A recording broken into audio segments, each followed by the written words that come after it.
News 18 Kannada ಡಿಜಿಟಲ್ಗೆ ಸ್ವಾಗತ. ನಾನು ಬಸವರಾಜ್ ಅರನಹಳ್ಳಿ, ಬಳ್ಳಾರಿ ಜಿಲ್ಲಾ ವರದಿಗಾರ. ಈಗಷ್ಟೇ ದೇಶದಲ್ಲಿ ಲೋಕಸಭೆ ಚುನಾವಣೆ ಕೂಡ ಮುಕ್ತಾಯವಾಗಿದೆ. ರಾಜ್ಯದಲ್ಲಿ ಕೂಡ ಲೋಕಸಭೆ ಚುನಾವಣೆ ಮುಕ್ತಾಯಗೊಂಡು ಈಗಾಗಲೇ 3 ಕಡೆ ಉಪಚುನಾವಣೆ ಕೂಡ ಎದುರಾಗಿರ್ತಕ್ಕಂಥದ್ದು. ಅದರಲ್ಲೂ ಬಳ್ಳಾರಿ ಲೋಕಸಭಾ ಕ್ಷೇತ್ರದಲ್ಲಿ ಈಗಾಗಲೇ ಕಾಂಗ್ರೆಸ್ನ ಅಭ್ಯರ್ಥಿಯಾಗಿರ್ತಕ್ಕಂಥ ಇ ತುಕಾರಾಮ್ ಗೆಲುವನ್ನು ಸಾಧಿಸೋದ್ರ ಮೂಲಕ ನೂತನ ಸಂಸದರಾಗಿ ಕೂಡ ಆಯ್ಕೆಯಾಗಿರ್ತಕ್ಕಂಥದ್ದು. ಆದರೆ ಇ ತುಕಾರಾಮ್ ಅವರು ಹಾಲಿ ಸಂಡೂರಿನ ಕಾಂಗ್ರೆಸ್ ಶಾಸಕರು ಕೂಡ ಆಗಿದ್ದರು. ಆದರೆ ಈಗ ಶಾಸಕ ಸ್ಥಾನಕ್ಕೆ ರಾಜೀನಾಮೆ ಕೂಡ ಕೊಡಬೇಕಾಗುತ್ತೆ. ಈ ಹಿನ್ನೆಲೆಯಲ್ಲಿ ಸಂಡೂರಲ್ಲಿ ಕೂಡ ವಿಧಾನಸಭೆಯ ಉಪಚುನಾವಣೆ ಕೂಡ ಇನ್ನೇನು ಶೀಘ್ರದಲ್ಲೇ ಕೂಡ ಪ್ರಕಟ ಆಗುತ್ತೆ. ಏಕೆಂತಂದರೆ ಈಗಾಗಲೇ ರಾಜ್ಯದಲ್ಲಿ 3 ಕಡೆ ಕೂಡ ಇದೇ ರೀತಿಯಾಗಿ ವಿಧಾನಸಭೆಗೆ ಉಪಚುನಾವಣೆ ಕೂಡ ಎದುರಾಗಲೇ. ಅದರಲ್ಲೂ ಸಂಡೂರು ವಿಧಾನಸಭಾ ಕ್ಷೇತ್ರದಲ್ಲಿ ಕೂಡ ಉಪಚುನಾವಣೆ ಕೂಡ ನಡೆಯುತ್ತೆ. ಆದರೆ ಸಂಡೂರಿನ ವಿಧಾನಸಭೆಯ ಉಪಚುನಾವಣೆ ಕೂಡ ಇನ್ನೂ ಪ್ರಕಟ ಕೂಡ ಆಗಿಲ್ಲ. ಆದಾಗ್ಯೂ ಕೂಡ ಈಗಾಗಲೇ ಯಾರು ಸ್ಪರ್ಧೆ ಮಾಡಬೇಕು ಅನ್ನೋ ನಿಟ್ಟಿನಲ್ಲಿ ಕೂಡ ಸಾಕಷ್ಟು ಅಭ್ಯರ್ಥಿಗಳ ಹೆಸರು ಕೂಡ ಕೇಳಿ ಬರ್ತಾ ಇರ್ತಕ್ಕಂಥದ್ದು. ಜೊತೆಗೆ ಟಿಕೆಟಿಗಾಗಿ ನಾನಾ ಕಸರತ್ತುಗಳನ್ನು ಕೂಡ ಆಕಾಂಕ್ಷಿಗಳು ಕೂಡ ನಡೆಸ್ತಾ ಇರ್ತಕ್ಕಂಥದ್ದು.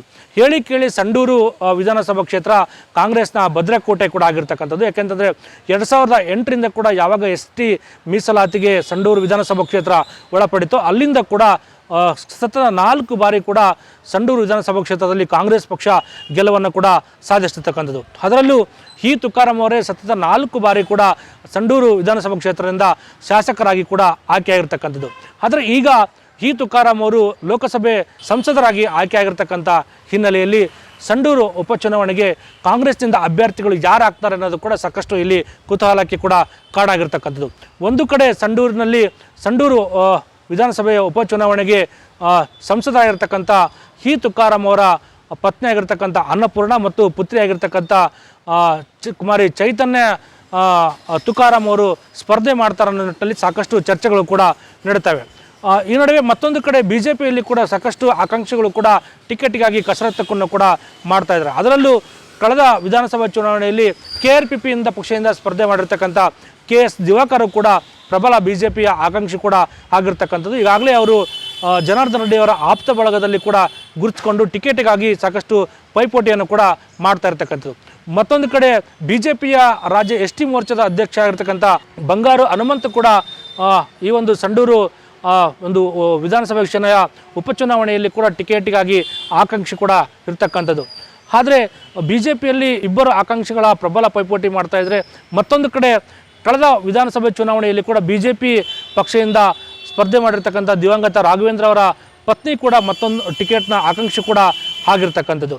ಮತ್ತೊಂದು ಕಡೆ ಈಗಾಗಲೇ ಕಳೆದ ವಿಧಾನಸಭೆ ಚುನಾವಣೆ ಮತ್ತು ಇತ್ತೀಚೆಗೆ ನಡೆದಿರ್ತಕ್ಕಂಥ ಬಳ್ಳಾರಿ ಲೋಕಸಭೆ ಚುನಾವಣೆಯಲ್ಲಿ BJP ಅಭ್ಯರ್ಥಿಯಾಗಿರ್ತಕ್ಕಂಥ ರಾಮುಲು ಕೂಡ ಕಳೆದ 1 ವರ್ಷದಲ್ಲಿ 2 ಬಾರಿ ಸೋಲನ್ನು ಕಂಡಿರ್ತಕ್ಕಂಥದ್ದು. ಕಳೆದ ವಿಧಾನಸಭೆ ಚುನಾವಣೆಯಲ್ಲಿ B ನಾಗೇಂದ್ರ ವಿರುದ್ಧ ಸ್ಪರ್ಧೆ ಮಾಡಿರ್ತಕ್ಕಂಥ ಶ್ರೀರಾಮುಲು ಅಲ್ಲಿ ಗ್ರಾಮೀಣ ಕ್ಷೇತ್ರದಲ್ಲಿ ಕೂಡ ಸೋತಿದ್ರು. ಮತ್ತೊಂದು ಕಡೆ ಇಲ್ಲಿ ಬಳ್ಳಾರಿ ಲೋಕಸಭೆ ಚುನಾವಣೆಯಲ್ಲಿ ಕೂಡ BJP ಅಭ್ಯರ್ಥಿಯಾಗಿದ್ದರು. ಅನುಕಂಪದ ಆಧಾರದ ಮೇಲೆ, ಜೊತೆಗೆ ಮೋದಿ ಒಂದು ಹವಾದಲ್ಲಿ ಮೋದಿಯವರ ಪ್ರಭಾವದಲ್ಲಿ ಗೆಲ್ಲುವ ಲೆಕ್ಕಾಚಾರ ಕೂಡ ಶ್ರೀರಾಮುಲು ಹಾಕ್ಕೊಂಡಿದ್ರು. ಆದರೆ ಅವೆಲ್ಲ ಲೆಕ್ಕಾಚಾರಗಳು ಕೂಡ ಬುಡಮೇಲು ಮಾಡಿ ಅವರು ತುಕಾರಾಮ್ ವಿರುದ್ಧ ಭಾರಿ ಅಂತರಗಳಿಂದ ಕೂಡ ಸೋಲನ್ನು ಕಂಡಿರ್ತಕ್ಕಂಥದ್ದು.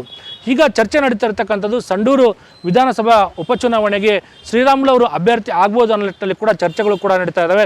ಆದರೆ ಶ್ರೀರಾಮುಲು ಅವರು ತಮ್ಮ ಆಪ್ತರ ಬಳಿ ಹೇಳಿಕೊಂಡಂತೆ ನಾನು ಸಂಡೂರಿನ ವಿಧಾನಸಭೆ ಉಪಚುನಾವಣೆಗೆ ನಾನು ಸ್ಪರ್ಧೆ ಮಾಡಲ್ಲ ಅನ್ನೋದಕ್ಕೆ ಆಪ್ತರ ಬಳಿ ಕೂಡ ಹೇಳಿಕೊಂಡಿರ್ತಕ್ಕಂಥದ್ದು.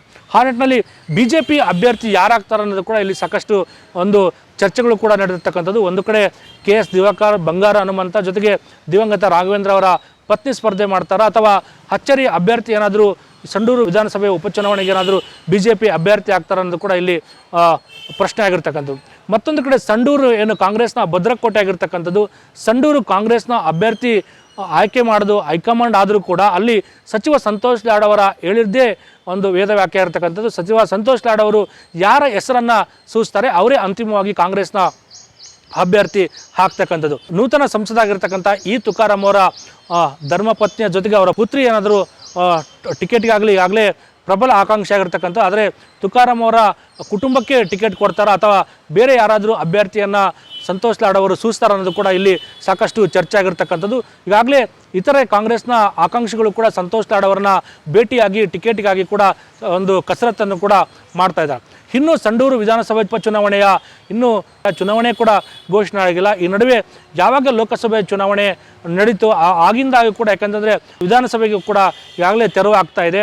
ಆ ಒಂದು ಉಪಚುನಾವಣೆಗೆ ಸಾಕಷ್ಟು BJP ಮತ್ತು ಕಾಂಗ್ರೆಸ್ನಲ್ಲಿ ಕೂಡ ಸಾಕಷ್ಟು ಅಭ್ಯರ್ಥಿಗಳು ಅಂತಿಮ ಕಸರತ್ತನ್ನು ಕೂಡ ಮಾಡ್ತಾ ಇದ್ದಾರೆ. ಆದರೆ ಅಂತಿಮವಾಗಿ ಇಲ್ಲಿ ಒಂದು ಕಡೆ ಕಾಂಗ್ರೆಸ್ಸಲ್ಲಿ ಕೆಲವು ಆಕಾಂಕ್ಷಿಗಳು ಟ್ರೈ ಮಾಡ್ತಾ ಇದ್ದಾರೆ, ಮತ್ತೊಂದು ಕಡೆ BJPಯಿಂದ ಕೂಡ ಕೆಲ ಪ್ರಬಲ ಆಕಾಂಕ್ಷಿಗಳು ಕೂಡ ಟಿಕೆಟಿಗಾಗಿ ಕಸರತ್ತನ್ನು ಮಾಡ್ತಾ ಇದ್ದಾರೆ. ಆದರೆ ಅಂತಿಮವಾಗಿ ಯಾರು ಸಂಡೂರಿನ ಅಭ್ಯರ್ಥಿಗಳು ಆಗ್ತಾರೆ ಅನ್ನೋದು ಕೂಡ ಇನ್ನೂ ಕಾದು ನೋಡಬೇಕಾಗಿದೆ.